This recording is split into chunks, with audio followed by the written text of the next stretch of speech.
মৰমৰ ছাত্ৰ ছাত্ৰীসকল, আজি আমি আলোচনা কৰিম অখণ্ড সংখ্যা, যাক ইংৰাজীত ইণ্টিগ্ৰেল নাম্বাৰছ বুলি কোৱা হয়। আজি আমি কি আলোচনা কৰিম? বা ইণ্টিগ্ৰেল নাম্বাৰছ বা তোমালোকে জানানে অখণ্ড সংখ্যা কাক বোলে? বা অখণ্ড সংখ্যা কোনবোৰ? অখণ্ড সংখ্যা আমি কেনেদৰে চিনাক্ত কৰিব পাৰি জানানে? অ'কে, ন' প্ৰব্লেম।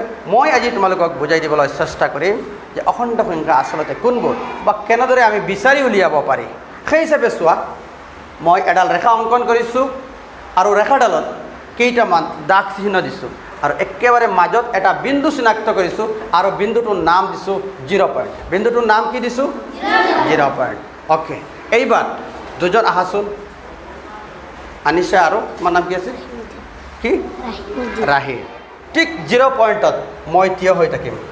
অ'কে, আৰু মোৰ সন্মুখৰ ফালে থাকিব ই আৰু মোৰ পিছফালে থাকিব আনিছা। এইবাৰ ৰাহিমুদ্দিন, তুমি এক কদম আগুৱাই যোৱাচোন। অ'কে, আৰু আনিছা, তুমি মোৰ পৰা এক কদম পিছুৱাই যোৱাচোন। Okay, very good. এই কথাখিনি মই চোৱা সংখ্যা ৰেখাত লিখিম। ই মোৰ পৰা, চোৱা মই 0 পইণ্টত আছিলোঁ, মোৰ পৰা এক কদম আগুৱাই গৈছে। গতিকে এই কথাখিনি মই প্ৰকাশ কৰিম সংখ্যা ৰেখাত +1। কি লিখিম? মোৰ পৰা আগুৱাই গৈছে +1। আৰু আনিছা মোৰ পৰা পিছুৱাই গৈছে, এক কদম মোৰ পৰা দূৰত গৈছে, পিছুৱাই গৈছে, মই কি লিখিম? -1। কি লিখিম? -1। Very good. এইবাৰ তুমি ৰাহিমুদ্দিন আৰু এক কদম আগুৱাই যোৱাচোন। আনিছা আৰু এক কদম পিছুৱাই যোৱাচোন। ভালদৰে লক্ষ্য কৰিবা চবে, মই 0 পইণ্টত থিয় হৈ আছোঁ। এইবাৰ ৰাহিম মোৰ পৰা 2 কদম কি হৈছে? আগুৱাই গৈছে আৰু আনিছা মোৰ পৰা 2 কদম পিছুৱাই গৈছে। গতিকে মই ৰাহিমৰ ক্ষেত্ৰত লিখিম +2। ৰাহিমৰ ক্ষেত্ৰত কি লিখিম? +2। আৰু আনিছাৰ ক্ষেত্ৰত লিখিম কি? কি লিখিম? -2। অৰ্থাৎ দেখা গ'ল এক কদম আগুৱাই গ'লে মই ইয়াত +1 লিখিছোঁ, আনিছা এক কদম পিছুৱাই গৈছিল, মই -1 লিখিছোঁ। এইবাৰ ই 2 কদম আগুৱাই গৈছে, মই +2 লিখিছোঁ, আনিছা 2 কদম পিছুৱাই গৈছে, লিখিছোঁ -2। দেখা গ'ল ই মোৰ পৰা আগলৈ গৈ আছে আৰু ই মোৰ পৰা পিছলৈ গৈ আছে। দুয়োজনৰ দিশ ডাইৰেকশ্যন যিটো বেলেগ বেলেগ। ই মোৰ আগলৈ গুচি গৈ আছে আৰু তাই মোৰ পিছলৈ গুচি গৈ আছে। এজন আনজনৰ বিপৰীত হয় নে নহয়? এজন আনজনৰ বিপৰীত হয় নে নহয়? অ'কে, +1 -1। সেই হিচাপে +2 -2। এইবাৰ তুমি আৰু এক কদম আগুৱাই যোৱাচোন আৰু তুমি আৰু এক কদম পিছুৱাই যোৱাচোন। ৰাহিমৰ ক্ষেত্ৰত চোৱা, ৰাহিমৰ ক্ষেত্ৰত ৰাহিম মোৰ পৰা 3 কদম আগুৱাই গৈছে, মোৰ পৰা 3 কদম আগুৱাই গৈছে, প্লাছ হৈ গৈছে। গতিকে মই লিখিম, এই কথাখিনি লিখিম সংখ্যা ৰেখাত +3।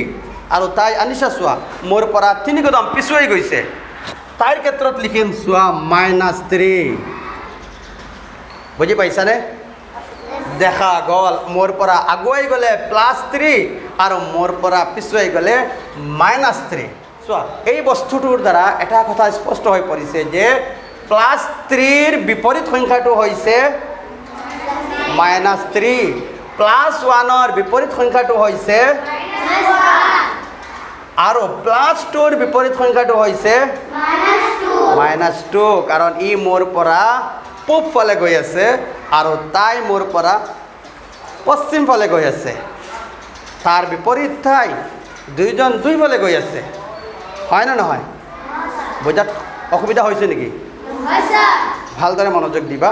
এইবাৰ তুমি আৰু এক কদম আগুৱাই যোৱাচোন আৰু আনিছা আৰু এক কদম তুমি পিছুৱাই যোৱাচোন। চ' এই ক্ষেত্ৰত মই লিখিম, ৰাহিমৰ ক্ষেত্ৰত লিখিম +4। কি লিখিম? আৰু আনিছাৰ ক্ষেত্ৰত কি লিখিম? -4। আৰু মই থিয় হৈ আছোঁ ঠিক মাজত। এইবাৰ তুমি আৰু এক কদম আগুৱাই যোৱাচোন ৰাহিম, আনিছা আৰু এক কদম পিছুৱাই যোৱাচোন।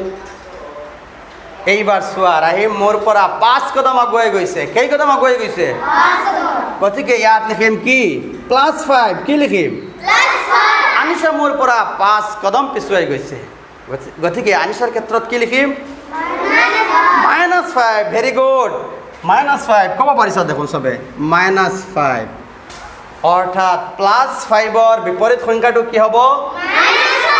এনেদৰে আমাৰ এই ৰেখাডালত কিছুমান সংখ্যা ওলাই আহিছে ঠিক মাজত আছিল 0 পইণ্টটো আছিল মই থিয় হৈ আছিলোঁ আৰু এই ৰেখাডালত দুটা সাইড আছে এটা হৈছে চোৱা ৰাইট হ্যান্ড সাইড এটা হৈছে ৰাইট হ্যান্ড সাইড চোৱা ৰাইট হ্যান্ড সাইড মানে সোঁফাল আৰু এইটো সাইড হৈছে লেফট হ্যান্ড সাইড কি সাইড লেফট হ্যান্ড সাইড বা বাওঁফাল বা বাওঁফাল এই শূন্যৰ সোঁফালে যিখিনি প্লাছ সংখ্যা এইখিনিক কোৱা হয় ধনাত্মক অখণ্ড সংখ্যা এইখিনিক কোৱা হয় সবে কোৱা ধনাত্মক অখণ্ড সংখ্যা এই বাওঁফালে যিখিনি সংখ্যা ওলাই চোৱা -1 -2 -3 -4 -5 এইখিনিক কোৱা হয় ঋণাত্মক অখণ্ড সংখ্যা বা নিগেটিভ ইন্টিগ্ৰেল নাম্বাৰছ অখণ্ড সংখ্যা কাক বোলে বা কোনবোৰ সংখ্যা অখণ্ড সংখ্যা এয়া চোৱা সংখ্যা ৰেখাৰ